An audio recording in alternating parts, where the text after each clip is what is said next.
보물이 되는 지식을 찾아 떠납니다. 펼쳐라 보물지도! 와! 네, 오늘 저희가 장소를 좀 옮겨봤습니다. 바로 대구미술관으로 나와봤는데요.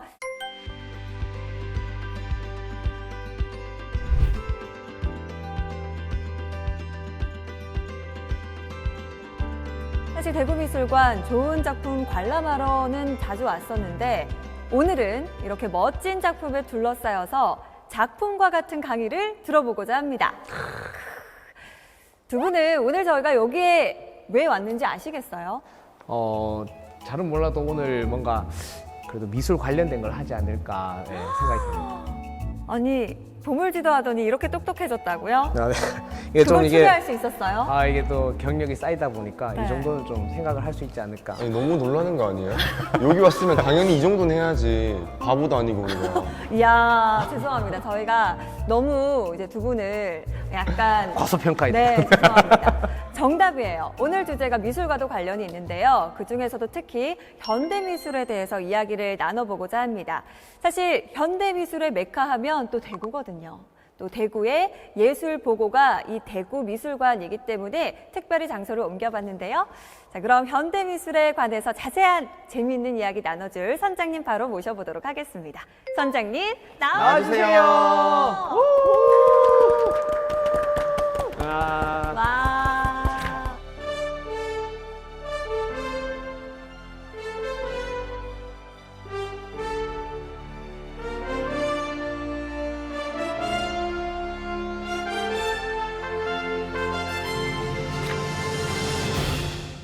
저희가 왠지 이렇게 멋진 작품들과 함께 이야기를 나눠야 되기 때문에 네. 왠지 박수도 조용히 쳐야 될 것 같고 신나게 치셔도 됩니다. 신나게 쳐도 됩니까? 네. 되게 뭔가 목소리랑 박수 소리랑 다 좀 물려가지고 그렇죠. 좀 네. 조심스러운.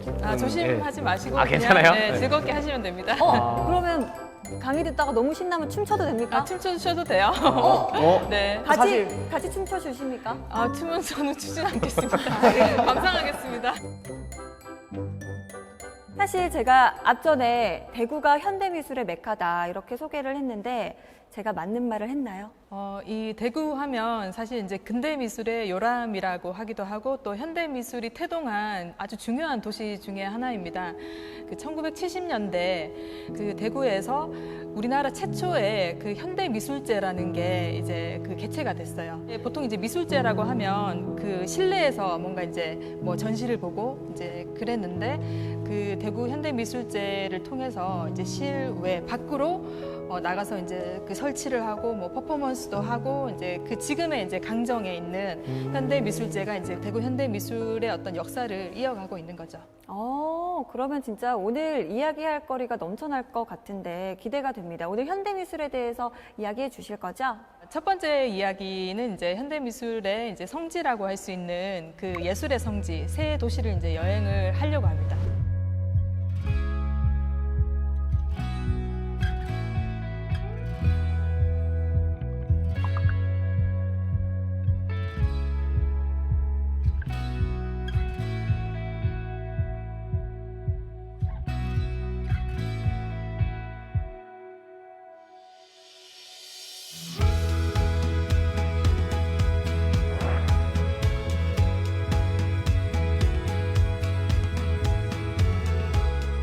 제가 이제 예술가 도시를 테마로 이렇게 그 좀 정한 이유는 어떤 예술이 부흥하게 되는 이제 그런 도시의 환경이나 이제 도시의 철학 이제 이런 것들을 좀 살펴보면 어떨까? 그 큐레이터의 어떤 경험을 바탕으로 그렇게 한번 제가 여행을 이제 이끌어 가도록 하겠습니다.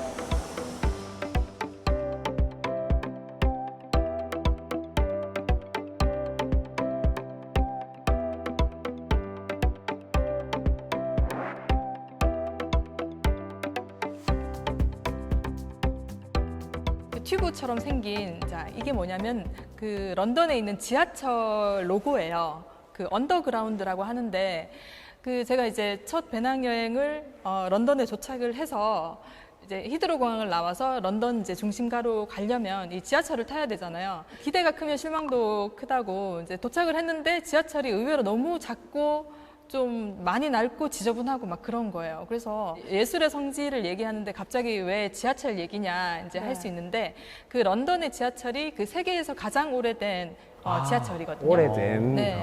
그래서 올해 나이가 이제 160살입니다. 160살이요? 네.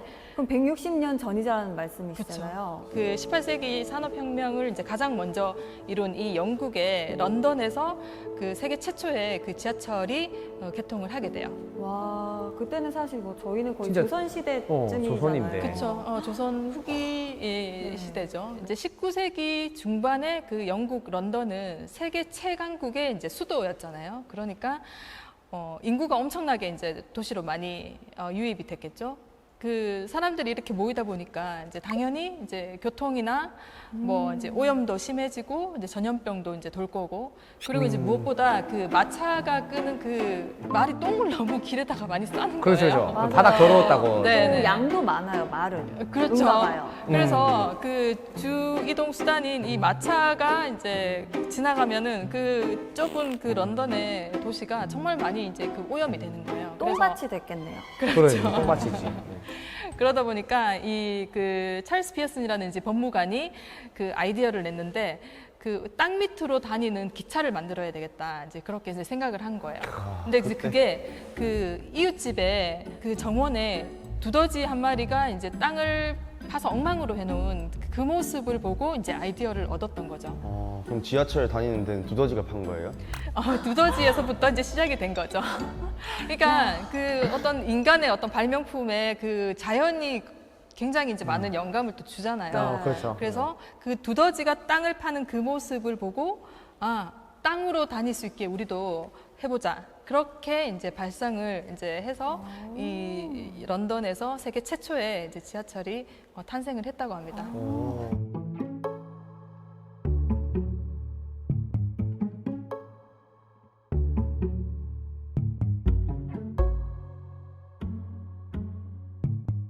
자, 그래서 이제 그 지금으로부터 160년 전에 그 런던의 최초의 그 지하철, 세계 최초의 지하철을 이제 살펴봤는데 그 사실 이제 19세기라고 하면 우리가 이제 좀 감이 와닿지는 않잖아요. 그래서 미술에 있어서는 당시 어떤 일이 있었을까? 사실 오늘 1863년 저 숫자가 굉장히 이제 뒤에도 나올 거고 중요한 해입니다. 자, 1863년에 사실 그 영국이 아니라 이제 프랑스로 잠깐 이제 가볼게요. 사실 이제 그때 프랑스가 이제 여전히 예술의 그 중심이었던 도시였어요. 현대미술사에서 가장 중요한 전시로 이제 꼽히는 게 바로 그 낙선전이라는 전시예요. 떨어진 작품들을 모아놨다. 그렇죠. 그래서 말 그대로 그 낙선전이에요. 그러면 낙선전. 화가 그 당시 화가들은 낙선전에 나가면 기분이 좋았나요, 별로였나요? 원래는 살롱전에 이제 본인의 작품이 들어가야 되는데 내 그림이 왜 떨어져? 이렇게 이제 여론이나 이런 불만이 굉장히 많았대요. 그래서 그걸 이제 본 그 나폴레옹 3세가 그러면 낙선전을 만들어 줄게 해서 그 살롱전 옆에 그 낙선전을 열게 됩니다. 바로 옆에서. 그렇죠. 네. 근데 그 낙선전이 우리가 오늘날 그 현대미술이라고 하는 이 미술사의 역사에서 가장 중요한 전시가 된 거예요. 왜죠? 네, 바로 그 이 논쟁적인 작가 때문입니다. 그 에두아르 마네라는 마네. 작가예요. 네. 자, 그런데 이 1863년에 그 해 욕을 제일 많이 먹은 작가가 바로 마네가 아닌가. 왜냐면 낙선전에 출품한 이 작품이 뭐 야해요? 이슈가 많은 거예요. 지금 이제 보시면 지금 풀바디의 점심 네, 그다음에 이제 그 옆에 그 올랭피아라는 같은 해 1863년 그 해에 이제 두 작품이 이제 만들어졌는데 그 낙선전에 출품한 저 풀바디의 점심이 뭔가 이렇게 보는 사람을 불편하게 만드는 그림이다. 왜 그럴까요? 아무래도 나체를 너무 적나라하게 그려서 그런 것 아닐까요? 맞습니다. 그리고 여성은 이제 나체로 있지만 남성은 옷을 다 그 입고 남자만 있죠. 옷 입고 있고. 네. 그래서 또 이제 저 뒤쪽에 있는 그 여인은 물가에서 이렇게 뭐 씻는 것 같은 이제 그런 또 포즈를 취하고 있고 그 당시에 그 미술이라고 하면 어떻게 그려야 된다? 또 흔히 어떤 걸 주제로 삼아야 된다, 좀 아름다운 미의 기준이라는 게 좀 정해져 있었어요. 자, 그런 와중에 이 만해는 그런 전통을 깨부시고 싶은 거였던 거예요. 그래서 지금 어떤 장면을 이제 그린 거라고 이제 많은 사람들이 이야기를 하냐면 그 당시에 그 파리의 그 부르주아들이 낮에 이제 이 직업 여성과 함께 피크닉을 즐기는 이제 그 장면을 이렇게 이제 그렸습니다. 사회 고발 그림이군요. 그렇죠. 그래서 말 이 많겠네. 그림을 본 부르주아의 그 마음은 편치가 않았겠죠. 네. 그리고 더군다나 그 이 여성이 이제 이 관객을 똑바로 응시하고 있는 장면이잖아요. 이제 그래서 뭔가 이거 내 얘기 같은데 하면서 결국 그 만해를 엄청나게 이제 비난을 하게 돼요. 이거는 그림도 아니야. 게다가 형태나 색감이나 이런 것도 이제 기존에 보던 어떤 눈에 익은 그 뭐 아름다운 그림이 아닌 거죠. 그래서 뭔가 덜 그린 것 같기도 하고. 그래서 그 논쟁적이었던 저 문제라기보다 탈이 많았던 저 작품이 실은 그 우리가 오늘날 현대 미술이라고 하는 그 현대 미술의 가장 시초가 되는 작품입니다. 만해하면 사실 인상주의로 유명하잖아요. 그렇죠. 네. 그래서 이제 세 번째로 이제 볼 게 바로 이 인상주의. 정확하게 이제 말씀하셨어요.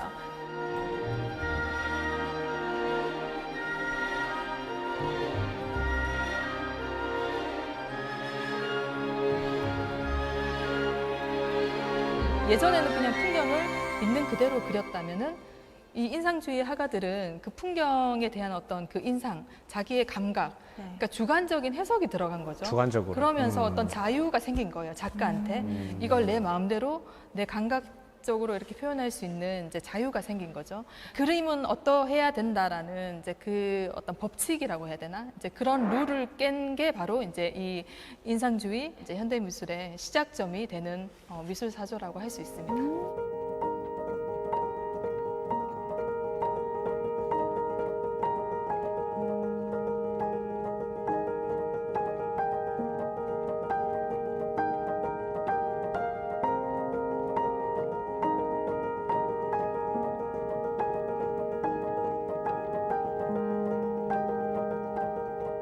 자, 그러면 한국은 이때 어떤 일이?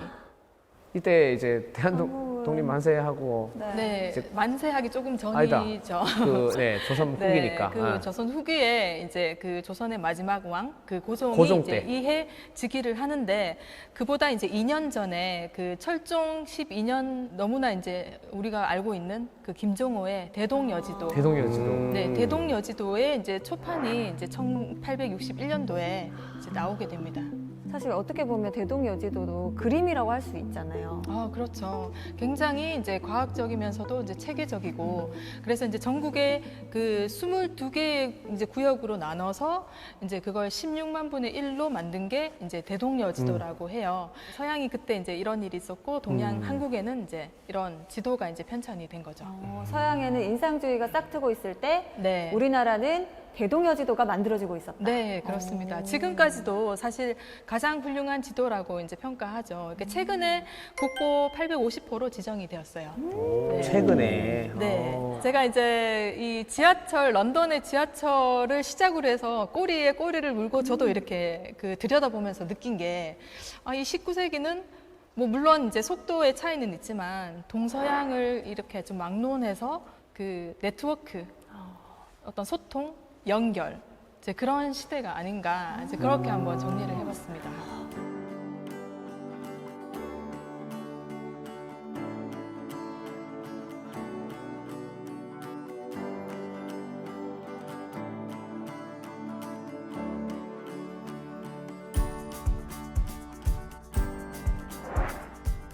자, 이제 우리가 이제 과거의 그 런던을 봤다면 이제는 좀 현대의 런던을 이제 보시겠습니다. 그 저희가 이제 테이트 모던이라는 사실 이제 전 세계 가장 대표적인 현대 미술관입니다. 와우. 저게 어디라고요? 자, 런던의 테이트 모던이에요. 이제 세계 2차 대전 이후에 이제 런던에 그 전기를 공급하기 위해서 저 그 육중한 건물에 그 이제 발전소를 이제 만들었는데, 이제 시대가 변하고 더 이상 이 발전소가 흉물이 된 거예요. 한마디로 어허. 쓰임새가 없어진 거죠. 지금은 안 쓰겠네요, 그러면. 그래서 방치해둔 이 건물이 세계 최고의 현대미술관으로 탄생을 하게 됩니다. 아, 네. 잘 만들었네. 그래서 그 저 미술관으로. 굴뚝도 예전에는 연기가 나오던 굴뚝을 그대로 유지를 한 거예요.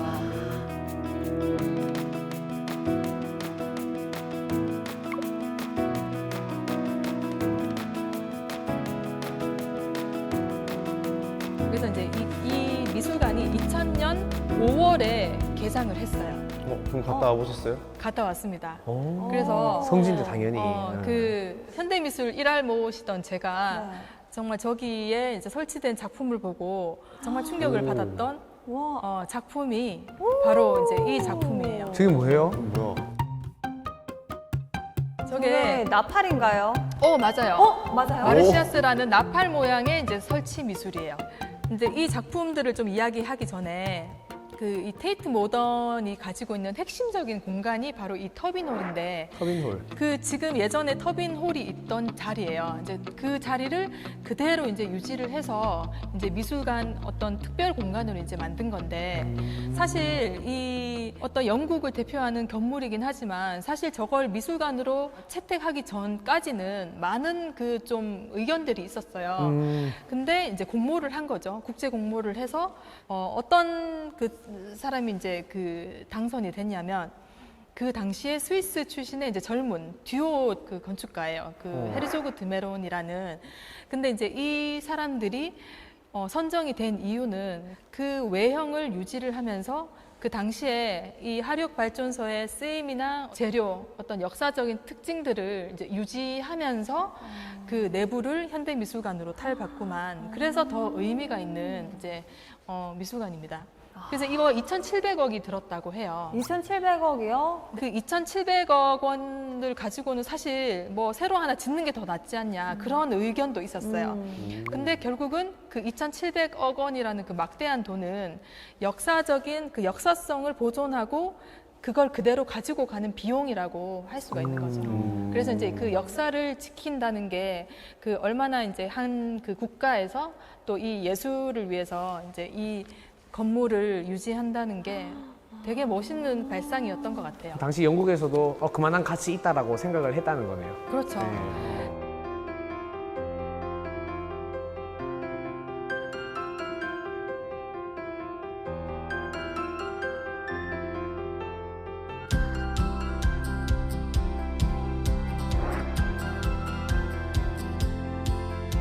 사실 저걸 보면서 느낀 게 진짜 도시 재생 사업의 진짜 모범 사례구나 라는 맞아요. 생각이 들었어요. 어쨌든 네. 저기도 지금 저 하나 박물관을 미술관을 보려고 전 세계인들이 음. 방문을 오, 하게 됐잖아요. 그렇지. 그렇죠.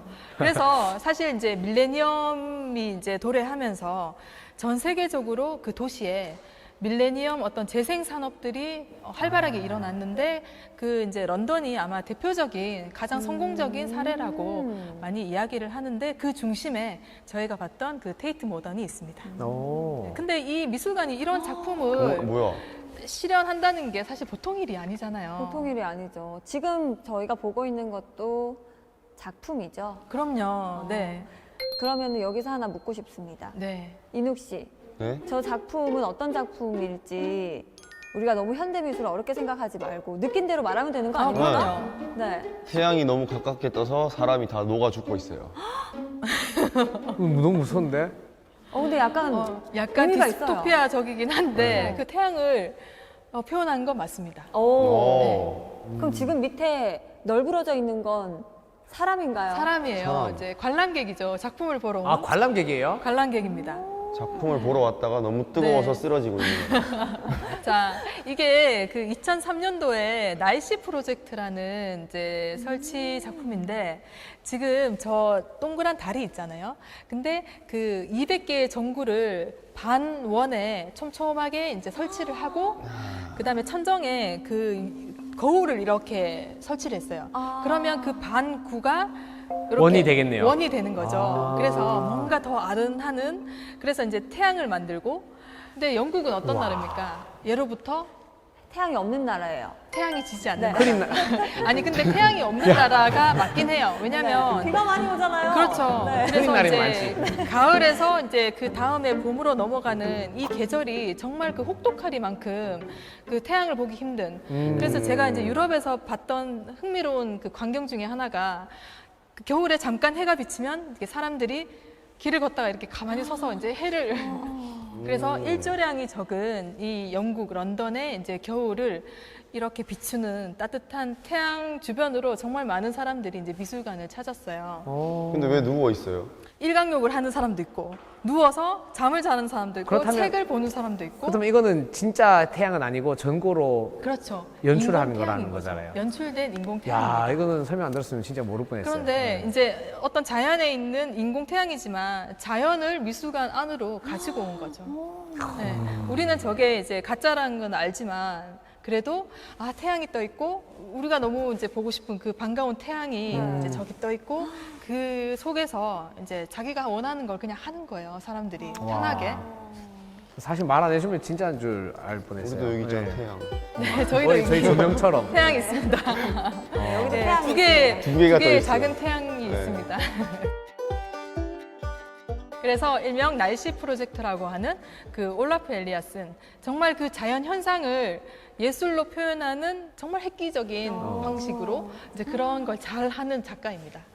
근데 진짜 참여하는 사람들도 시민들도 네. 이렇게 찍어 놓으니까 작품 속에 한 그렇죠. 주인공이 된 듯한 느낌이 드네요. 그렇죠. 이제 이 작품 속에 들어가야만이 작품이 이제 완성이 되는 거죠. 정말 그 작가가 의도했던 그게 이제 정말 이제 현대 미술을 즐기는 거죠. 말 그대로 편하게.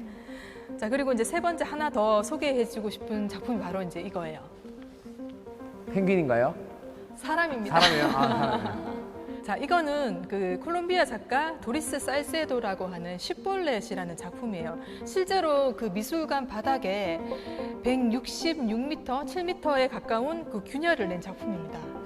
그 저 작품은 좀 하나 이야기거리가 있는데 저게 이제 십볼렛이라는 게 그 성서에 이제 구약 성서에 나오는 이제 단어예요. 단어에 얽힌 그 이야기가 있는데 그 구약 성서에 요단강을 이제 사이에 두고 그 길르앗이라는 이제 사람들 그리고 에브라임이라는 사람들 이제 이 사람들이 그 전투를 했는데 에브라임 사람들이 이제 죽게 돼요. 그래서 이제 에브라임 사람들은 그 영토로 돌아가려면 그 요단강을 건너야 되는데 그 요단강을 건너려니 길르앗 사람들이 그 길목을 지키고 있는 거예요. 외모를 봐서는 이 사람이 이제 뭐 길르앗인지 에브라임인지 알 수가 없어요. 그래서 그 쉽볼렛이라는 그 단어를 말하게 시켜요. 그래서 우리가 발음은 우리도 보고. 그 발음이 뭐 쌀이 잘 안 되는 것처럼 그 이 길르앗 사람들은 에브라임 사람들이 이 쉬 발음이 안 된다는 거를 알고 있었어요. SH가 안 되는군요. 쉬 발음이 안 된다고. 쉬가 안 돼서 쉽볼렛이라고 하면은 쉽볼렛. 에브라임이야. 그래서 이제 죽인 거예요. 근데 이제 그렇게 죽임을 당한 그 에브라임 인구가 당시에 42,000명이나 된다고 해요. 우와. 그래서 그 이 십볼렛이라는 이 단어가 가지는 게 결국은 나와 이렇게 별개로 뭔가 이제 구분하는 배척하는 그렇죠. 이제 그런 어떤 단어인 거예요. 그래서 저 크랙이 결국 이제 그런 것들을 의미를 해요. 어떤 그 뭔가 이제 배척당하고 너와 나를 가르고 전 세계 언어 중에서 가장 어떤 이런 역사성을 좀 좋지 않은 역사성을 가지고 있는 단어가 이 십볼렛이기도 합니다. 근데 이게 사실 미술관에 저런 그 크랙을 낸다는 게 쉬운 일이겠어요? 되게 쉬운 일이 인위적으로 아니겠죠. 낸 건가요? 이 벽을 실제로 이제 깬 거예요. 와. 그러니까 그래서- 실제 전시장 바닥에 균열을 낸 거라는 말씀이시죠? 그렇죠. 근데 자, 그걸 그런 허락을 해줘야 아이디어를 가능하게 만든 야. 이 미술관. 그래서 이제 당시에 관장이 이런 말을 해요. 바닥에 균열이 나고 분명히 상처가 돼서 결국은 바닥에 흉터로 남을 거다. 그렇지만 이 작품이 가지고 있는 그 의미, 우리가 이제 뭔가 이렇게 좀 기억해야 되는 이제 그런 흉터까지 이 작품이 가지고 있는 중요한 의미다. 그래서 이런 어떤 그 큰 대공사임에도 불구하고 이렇게 미술관 바닥을 이렇게 깬 거죠. 와. 그러니까 현대 미술이라는 게 결국 그 미술의 집이라고 하는 이 미술관이 또 어떤 작가의 아이디어를 실현시켜주기 위해서 대담하게 이제 저런 식으로 그러니까 할 수 있다라는 게 정말 그 예술의 성지가 아니면 불가능한 이제 그런 거죠. 그래서 이제 이런 것들은 사실 이제 돈이 많이 드는 일일 거야 아마. 그래서 도부 비누, 비둘기 걸려 있는 도부. 네. 그 도부 비누를 만드는 회사가 어디일까요? 도부요. 도부, 유니레버 대국적 회사입니다. 그래서 그 유니레버라고 하는 이 기업에서 2000년도에서 2012년도까지 12년간 이제 매년 한 명의 작가를 선정해서 이제 이런 작품을 6개월 동안 보여줄 수 있게 한 게 바로 유니레버 시리즈.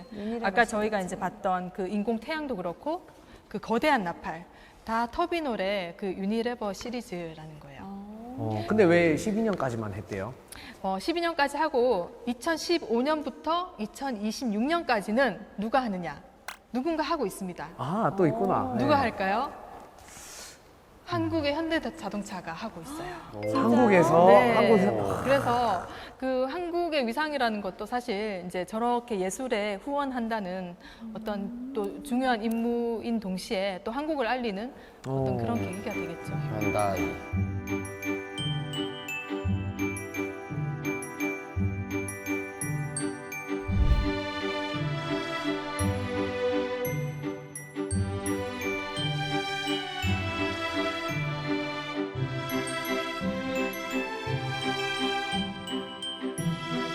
네, 이렇게 이제 그 저희가 1863년에서 그 오늘 현대의 이제 런던을 이제 봤는데 이제 21번 고르고 대서양을 건너 미국으로 가야 합니다. 대서양을 건너.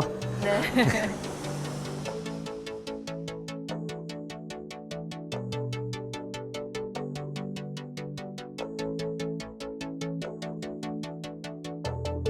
뭐 사실 뉴욕 하면 이제 현대미술의 메카는 또 뉴욕이다. 뭐 이런 얘기도 있죠. 그래서 뭐 빅 애플, 뉴욕을 뭐 칭하는 이런 애칭들 굉장히 이제 많아요. 이제 뭐 고담 시티라고 이제 하기도 하고 그 뉴욕 구석구석을 이렇게 많이 돌아다니면서 제 나름의 뉴욕은 예술의 생물체다.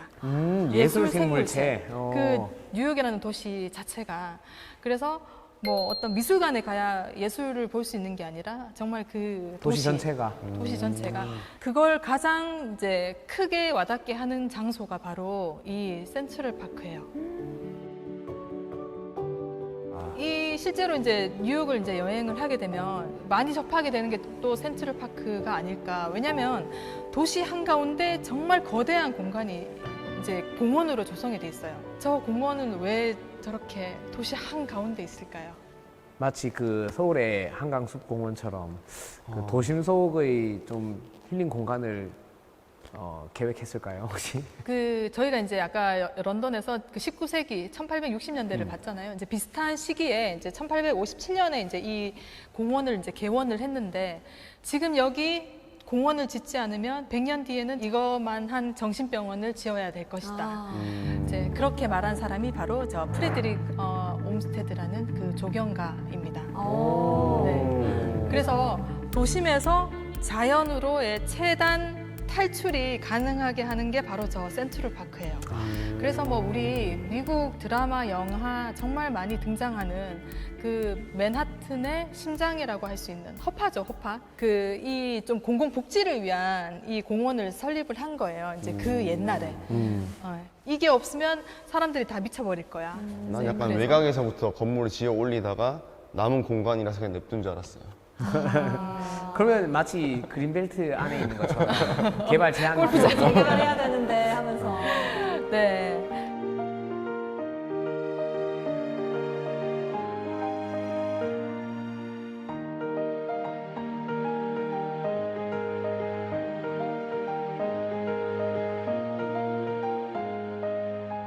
자, 그런데 그 맨하튼에 센트럴 파크가 있으면은 브루클린에는 이제 자, 이게 있어요. 오.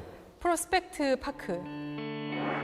센트럴 파크를 만든 같은 조경사와 건축가가 이 브루클린의 프로스펙트 파크를 이제 지었어요. 그러면 두 개가 느낌이 좀 비슷한가요?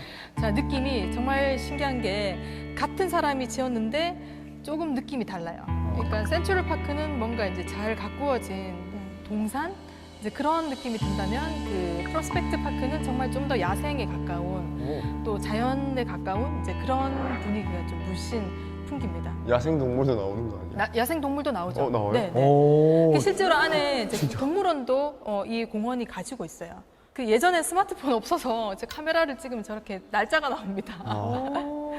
네. 진짜 사진기로 감성 찍은. 있어요. 네, 사진기로. 감성적이에요. 아. 네. 자, 그러면 이제 뉴욕의 이제 미술에 대해서 좀 볼 건데, 뭐 이제 2차 대전 이후에 1945년 이후에 당시 이제 파리를 중심으로 정말 그 미국으로 망명을 많이 하고 유럽에서 예술가들이 미국 땅을 이제 밟게 됩니다. 이제 그러면서 이제 1950년대부터 본격적으로 이 미국 뉴욕이 이제 어떤 현대 미술의 새로운 주자로 이제 떠오르게 돼요.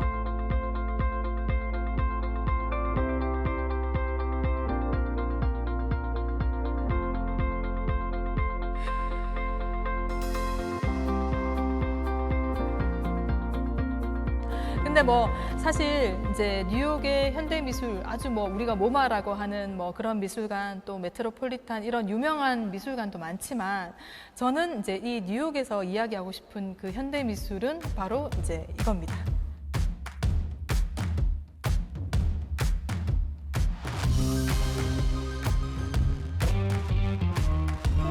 벽화. 자, 키스 헤링 우리가 뭐 한 번은 이 사람 작품을 이제 너무 유명하고 그 A로 시작하는 그 보드카의 또 디자인을 이제 이 작품으로 이제 하기도 했었죠. 저는 첫 번째 작품 티셔츠 있어요.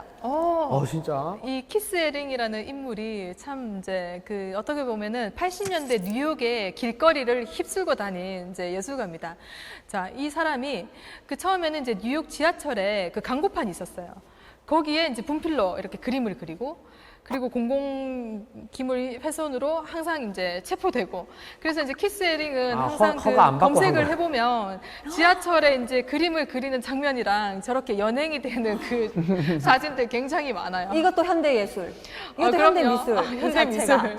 벽에 낙서에 불과한 이런 하위 문화라고 이제 이를테면 네. 이런 하위 문화가 정말 그 고급 문화 어떤 정말 미술의 영역으로 끌어올린 중요한 역할을 했던 게 이제 이 키스 헤링이라는 작가입니다.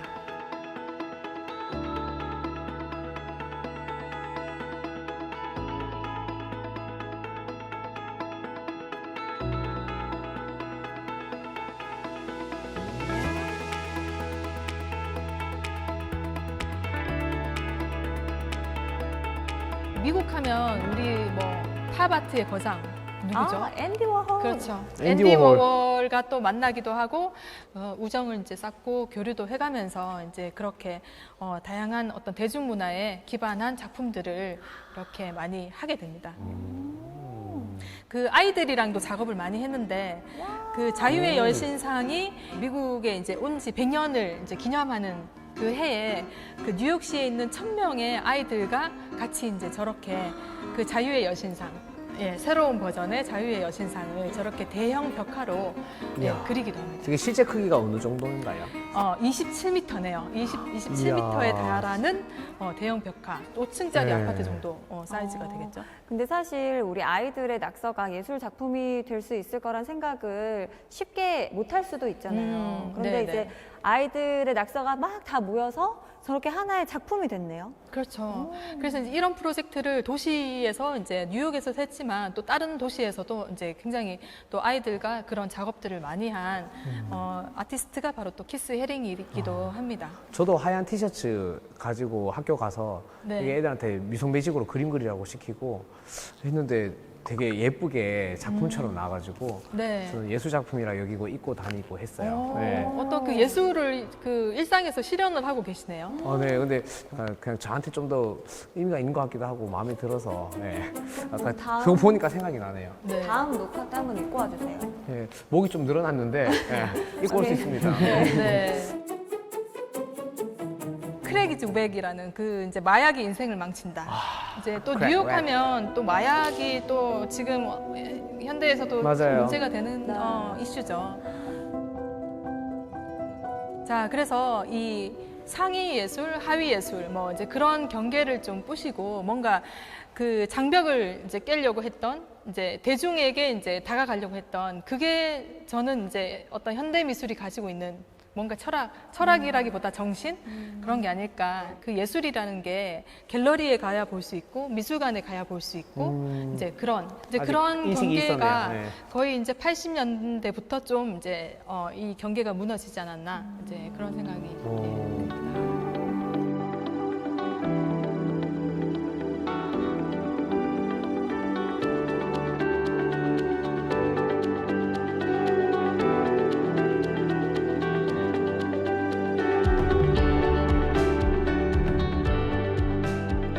자, 이제 마지막으로 우리가 이제 베를린으로 뉴욕에서 다시 베를린으로 berlin.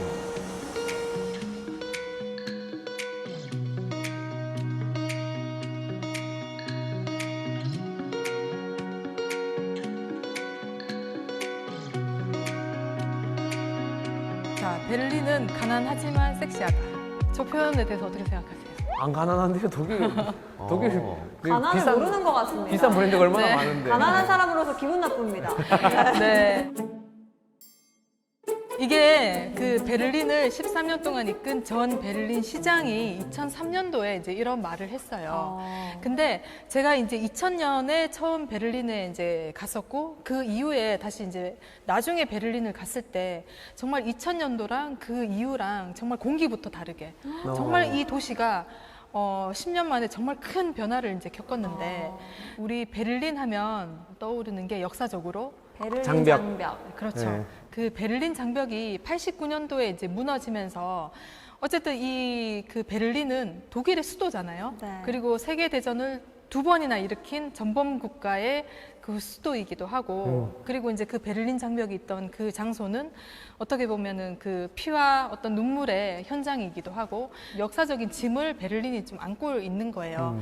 그래서 그 이제 90년대 뭐 2000년도까지만 하더라도 이제 그렇게 어떤 현실적으로 뭔가 이렇게 크게 붐이 이제 일어나지 않았는데 그게 이제 본격적으로 이 이제 시장이 베를린을 다시 젊은 도시로 만들겠다.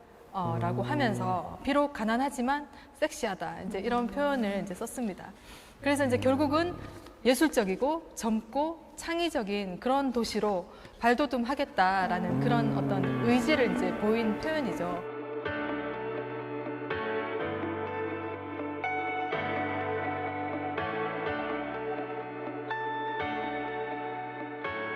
제가 이제 베를린에 가서 정말 귀여워가지고 찍은 사진인데, 자, 저게 뭐죠? 저거요? 신호등이요. 신호등. 그렇죠, 신호등이죠. 선장님, 저희 그 정도는 아닌데요. 그 정도까지 바보는 아닙니다. 저희 신호등은 볼 줄 아는데요. 빨간불에 네. 멈추고 파란불에 가는 거잖아요. 맞습니다. 유행가도 있는데 네. 신호등. 근데 저게 정말 너무 귀엽지 않아요?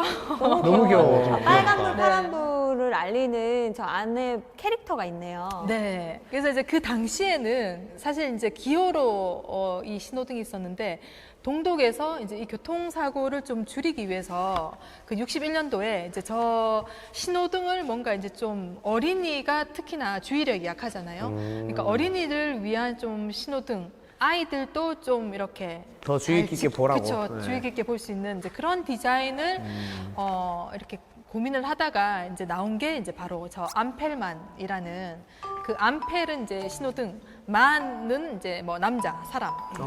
근데 이제 61년도에 이제 동독의 어떤 그 도시의 상징이 됐는데 저게 이제 통일을 하고 나니까 동독이 대부분 이제 서독에 이제 흡수되는 쪽으로 많이 통일이 됐어요. 그러다 보니까 어떤 동독에 정말 사랑받던 저 신호등이 없어지게 될 위기에 처한 거예요. 아, 서독에 맞추다 보니까. 네. 그래서 이제 바꿔야 된다 뭐 그런 논란이 많았는데 다행히도 이제 그 소독인에게도 뭔가 호응을 얻고 이제 저 디자인을 이제 그 지켜가자. 그래서 이 동독의 산물이었던 문화적인 어떤 이 상징이 결국은 이 독일의 아주 상징이 되는 이제 독일의 자랑인 거죠. 그래서 저희가 이제 베를린 가면 저 암펠만 숍이 따로 있어요. 그 뭐 열쇠고리, 티셔츠, 뭐 모자, 이제 저 캐릭터들이 다 있는. 독일에서 또 사시겠습니까? 사오겠네 또 티셔츠. 그러면 또 저런 티셔츠 하나 또 사와야지. 네. 네, 저도 이제 열쇠고리 하나 사오긴 했습니다. 그래서 그 베를린은 도시 곳곳이 정말 그 하나의 그 미술관 같아요. 또는 박물관 같기도 하고. 그래서 이제 저는 이제 이 베를린을 어떤 역사의 상처나 이제 흔적들을 가장 예술적으로 그 승화한 도시가 이 베를린이 아닐까. 이 그림을 보면 고기. 이게 한 5층짜리 아파트예요. 아파트예요? 아파트인데 지금 저 벽화가 걸려져 있죠. 저 고기 아니에요? 삼겹살? 살을 도려내는 그 아픔. 저기 보면은 그 칼에 어우. 1961년에서 1989년. 자, 베를린 장벽이 무너진 해가 89년이잖아요. 그래서 동서의 분단을 나타내는 저 시기입니다. 아, 그동안 아픈 시기였다. 그렇죠. 이제 네. 도시 곳곳에 저런 것들을 기억하는 어떤 그 상징물들, 이제 저런 엄청 것들이 굉장히 많이 볼 수 자극적이네요. 있는데, 네. 제가 살던 그 이제 집 주변에 이제 그 건물이었어요. 근데 저기 저런데 네. 입주를 해요, 사람들이? 그럼요. 저거는 사실 그 되게 멋지지 않아요? 네? 아우, 좀 섬뜩한데요. 섬뜩하긴 하지만 어. 이 독일이 어떤 나라냐면 정말 그런 그 자기들이 저질렀던 이런 그 나치의 그런 만행들. 이제 반유대주의 이런 것들을 정말 기억하기 위해서 도시 곳곳에 이제 저런 것들이 굉장히 많아요. 그래서 그 대표적인 걸 하나 이제 제가 소개하고 싶은 게 바로 이제 이겁니다. 세계대전, 2차 대전 때 그 유럽에 1,100명의 이제 유대인 중에 600만 명이 학살을 당했어요. 거의 이제 유대인 인구의 절반 이상이 이제 600만 명. 네, 600만 명. 서울 인구의 거의 3분의 2. 그렇죠. 그래서 엄청난 이제 수의 이제 이 유대인들이 학살을 당하게 되는데, 그래서 이제 이 홀로코스트 메모리얼은 이 2,711개의 그 콘크리트 추모비로 이제 그 유럽에서 학살을 당한 그 유대인들을 추모하는 공원이에요. 자, 그런데 뭐 이런 것들은 우리가 뭐 다른 국가에서도 이제 볼 수 있는 건데, 이제 이게 흥미로운 게 뭐냐면 이게 놓여져 있는 위치가 굉장히 이제 그 좀 상징적이에요. 베를린에 가면은 이제 그 브란덴부르크라는 그 이제 평화를 상징하는 그 문이 있어요. 네. 이제 베를린의 심장이라고 하는 이제 거기서 5분 거리에 소위 말해 역세권이죠. 노른자 도시에 땅. 완전히 이제 노른자 땅. 네. 이 이제 예술 작품 이제 공원이 있는 거예요. 그래서 이제 이 독일인들이 자기네들이 이제 저지른 이 역사적 가오를 항상 기억한다는 이제 그런 다짐, 이제 그런 상징을 이제 가지고 있는 거죠. 근데 진짜 대단한 게 사실 뭐 자랑스러운 역사나 우리가 뽐내고 싶은 세계인들에게 뽐내고 싶은 그런 기록들이면 네. 또 뭐 그럴 수도 있겠다 생각을 쉽게 할 수는 있지만 네. 사실 반성해야 될 부분인 거잖아요. 그렇죠. 그런 부분을 숨기지 않고 네. 저렇게 전시를 하고 예술로 승화를 한다는 것 자체가 네, 네. 배울 점이 큰 것 같아요. 그렇죠. 우리나라 그래서- 저렇게 못했을 것 같아요. 네. 제가 정말 베를린에서 살면서 느꼈던 가장 그 큰 것들이 바로 이제 이런 것들이에요. 그러니까 도시의 어떤 큰 부분에 예술 작품 또는 이런 추모비를 위한 공간을 크게 내어주는 도시. 길을 걷다가 작품을 만나는 거는 정말 이제 그 일상적일 정도로 베를린을 가면 이제 저런 것들을 이제 많이 볼 수가 있습니다.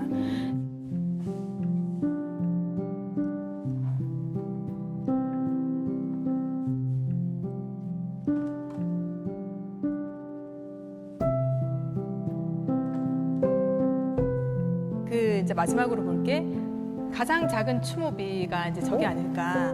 그 베를린을 걷다 보면 발밑에 저 손바닥만한 그 동판 사각형이 이제 눈에 띄어요. 근데 처음에는 이제 그냥 지나치고 가다가 아니요, 저거 못 지나치실 것 같아요. 뭐야? 금인 줄 알고. 금인가? 하면서 일단 바닥에 딱 짚고 한 다음에 약간 이렇게 하시는 네. 분이 분명히 있으셨을 것 같아요. 그럴 뻔했는데 저도. 네. 근데 이제 어떤 데는 이렇게 꽃이 놓여져 있어요. 아, 나치에 의해서 희생된 그 사람들을 기리는 추모석이에요. 자, 이걸 누가 했냐면은 이제 독일의 군터 뎀리히라고 하는 그 예술가가 이제 추방당한 그 유대인들이 마지막으로 살던 그 거주지 앞에 그 저걸 손바닥만한 10cm, 10cm의 추모비를 일일이 다 박은 그 작품입니다. 네. 근데 이제 이게 한두 개로 끝나는 게 아니라 지금 뭐 도시 전역에 이제 저런 것들이 굉장히 이제 많이 깔려져 있어요. 그러면은 베를린에 가서 이렇게 걷다 보면 걷다가 무심코 탁 바닥을 봤는데 추모비가 있고 네. 그런 우연을 많이 만날 수 있겠네요. 그렇죠. 그리고 제가 살던 집 바로 밑에는 이렇게 많이 있었어요. 뭐야? 테트리스 같은데요. 네, 저기 이제 그 자세히 보면은 이 사람의 이제 이름이 있고 그다음에 태어난 해가 있고 그 마지막에 아우슈비츠에서 이제 죽음을 당하다 이제 뭐 그런 글귀가 있잖아요. 수용소 그래서 말하는 어떻게 보면 거죠. 그 한 사람의 이제 삶이 그 손바닥만한 작은 그 동판에 이제 이렇게 새겨지는 거죠. 그러면 이게 바닥에 있으면 네. 사람들이 무심코 이제 혹시나 밟고 갈 수도 있고 네. 그러면 좀 빨리 마모되거나 그러지 않을까요? 이거는 이제 밟을 수 있는 추모석이에요. 훼손이 되거나 이제 그러진 않은 것 같아요. 이제 이 동판에 이제 저런 걸 새겨서 이제 그 보도블록에 이렇게 단단하게 이제 박아서. 근데 저게 그래서 이름이 걸림돌이라는 그 슈톨퍼는 이제 걸려 넘어지다. 이제 뭐 슈타인은 이제 돌. 그래서 걸림돌이라는 뭔가 장애물 걸림돌 프로젝트예요. 말하자면 그 망각하지 않게 만드는 걸림돌. 이제 그렇게 해석을 망각에 대해서 걸림돌을 만들었다. 네, 그렇죠. 이거네. 망각하지 마라. 그래서 언제나 이제 이 바닥에 있는 저런 것들을 보면서 살면서 이제 굉장히 일상적으로 이제 저런 역사를 볼 수가 있는 거죠.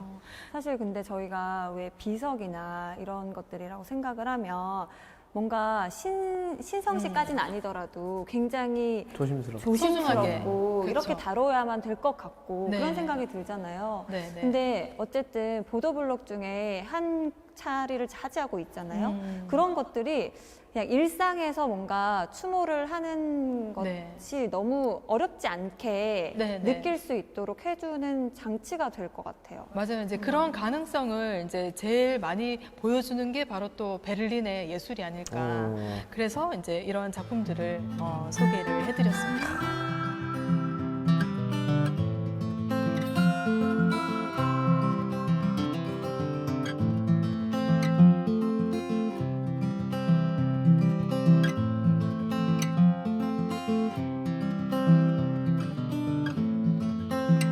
이 베를린 장벽을 넘는 가장 유명한 또 사진이에요. 61년도부터 아까 80 몇 년도죠? 89 맞습니다. 89. 자, 89. 그래서 61년도에 베를린 장벽을 세우겠다라고 이제 발표를 해요. 그리고 이제 이게 이틀 뒤에 그 동독의 경찰이에요. 국경 경찰. 경찰이 당시에는 철조망밖에 없었는데 저 철조망을 넘는 장면이 극적으로 이제 찍힌 거예요. 근데 실제로 그 베를린 장벽을 최초로 넘은 이 탈출자의 실제 사진입니다. 궁금한 게 있습니다, 선장님. 네. 굉장히 정말 말씀처럼 극적이게 탁 순간 포착이 된 거잖아요. 네. 혹시 이제 여러 번 넘고 찍으신 건 아닙니까? 네. NG 해가지고. NG 발파였어. 다시. 이게 그렇게 이제 여유가 있는 그 상황은 아, 아니었던 그건 것 같아요. 왜냐하면 이제 그 분단을 위해서 이제 장벽을 세우겠다. 네. 어떤 좀 살벌한 그런 와중이었겠죠. 어. 자, 그래서 더군다나 이제 동독 경찰이 이제 이 국경을 넘는 거기 때문에 더 의미가 있고 더 자유를 상징하는 사진이 됐는데 요 장소가 바로 이제 그 장소예요. 오, 벽화에 지금 그려져 있는 그렇죠. 건가요? 맞네, 그러니까 맞네. 이제 실제 사진이 이제 저렇게 재현이 되어 있는 거고 제가 저 바로 옆에 그 사각 아파트 집에 제가 이제 1년 동안 살았어요. 아, 저기서요? 네. 그래서 이제 저는 이제 베를린 장벽이 바로 보이는 곳에서 이제 1년을 살다 보니 그럼 전세로 한 거예요? 뭐 이렇게? 아니 대구시에서 보내줘서 감사하게도 오, 갔습니다. 지원받고. 네네. 그래서 1년간 야. 저기서 지내면서 굉장히 그 분단의 어떤 현실이 우리가 가지고 있는 현실이기도 하잖아요. 이제 그렇죠. 그런 우리도 게 분단 국가니까. 정말 그 남다르게 다가오더라고요. 그래서 야, 우리도 레전드네. 언젠가는 벽화까지. 우리 라이온즈 파크의 승엽 선배처럼. 그러네요. 벽화. 근데 이제 저 사람이 굉장히 좀 어떻게 보면 자유의 상징이 된 첫 번째 탈출자이긴 하지만 자살하셨죠. 맞아요. 자기를 찾으러 올 거라는 그런 어떤 불안감, 우울증 이런 것들에 굉장히 이제 시달리면서 아이고. 그리고 이제 동독으로 이제 89년도 장벽이 이제 무너지고 동독의 가족을 찾아서 갔어요. 근데 가족들도 이제 반응이 맞아. 좀 냉담한 거예요. 가족을 버리고 혼자 이제 나왔으니까. 그래서 장벽이 무너지고 통일이 됐는데 본인 다시 이제 넘어오게 됩니다. 이제 가족을 떠나서. 그리고는 이제 그 밀레니엄을 못 보고 이제 스스로 생을 마감하게 된 아주 좀 어떻게 보면 자유의 상징이지만 불온한 한 사람의 네, 이제 일생이기도 슬프네요. 하죠. 그러니까 저는 사실 좀 더 슬펐던 게 베를린 장벽이 무너지고 나서 안타까운 선택을 하셨더라고요. 근데 그게 맞아요. 저는 뭔가 더 그쵸. 슬펐어요. 그렇죠. 오히려 장벽은 무너졌지만 네. 이분은 더 불안했나 봐요. 어떤 그렇죠. 것들이 그렇죠. 네. 그리고 어떤 그 동독인들 이제 자신들과 이제 알고 지내던 가족이나 이제 주변 사람들에게 이제 그런 어떤 눈총 이제 그런 배신자로 좀 낙인이 찍힌 거죠. 이제 그것이 이제 가장 괴롭지 않았을까 이제 그런 생각이 들었습니다.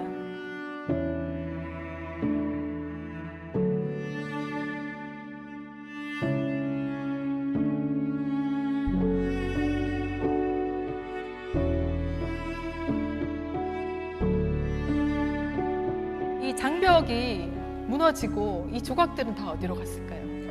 보존이 되어 있기도 하고 네. 기념관에서 이제 그 관람객들을 이제 만나기도 하고 또 조각조각 나서 이제 팔리기도 했어요. 무료 나눔.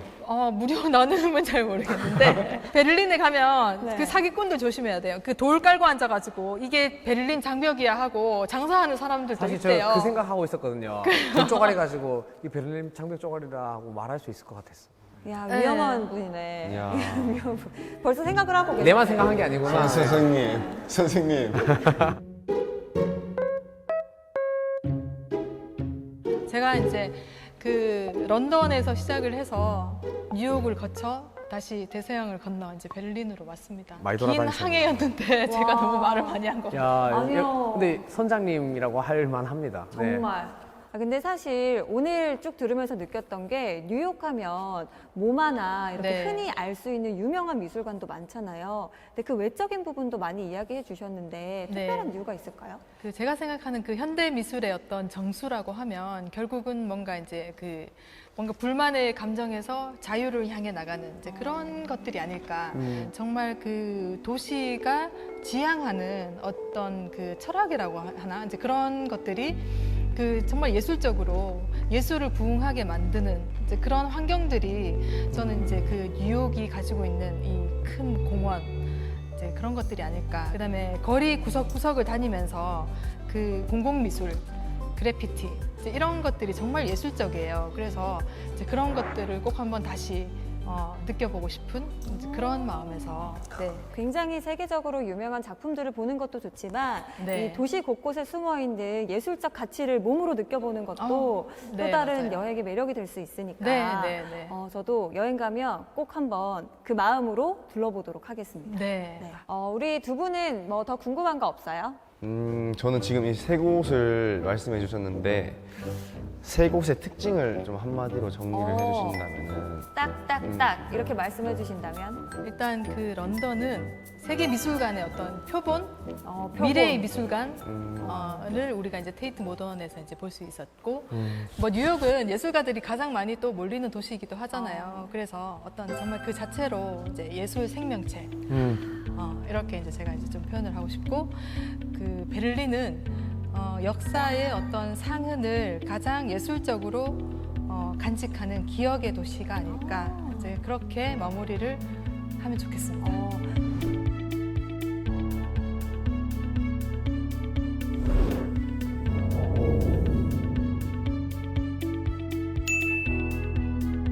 네, 오늘 새 도시와 함께 재미있는 현대미술 이야기 나눠봤는데요. 현대미술 어려운 거 아니었구나. 많은 분들이 저희처럼 느끼셨을 것 같아요. 그래서 1편으로 끝나긴 아쉬워서 저희가 다음 편도 준비를 했습니다. 흥미롭고 재미있는 현대미술 이야기 기대해 주시고요. 다 같이 외치면서 끝내보도록 하겠습니다. 다음 주에도 찾아라. 보물지도!